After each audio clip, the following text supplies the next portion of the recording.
iglesia ba na nag-aangkin sa ngalan? Meron ba silang Biblia? Pakinggan natin.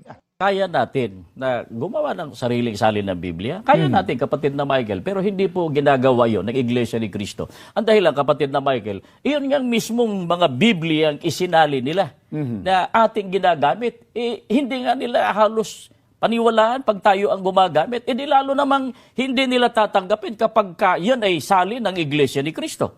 Ikalawa, hindi naman po komo ang isang relihiyon tulad ng Iglesia Katolika. Hindi naman komo ang isang relihiyon, mayroong sinaling Biblia, gaano mang karami yan, hindi katibayan yan na yan ay totoo o tunay na relihiyon. See? Very illogical. Bakit? Imagine, ang nagsalin ng Biblia, gaano karami, hindi totoo. Okay ba yon? Ang hindi totoo, nagsalin ng totoo. Kinopya nila na wala silang salin.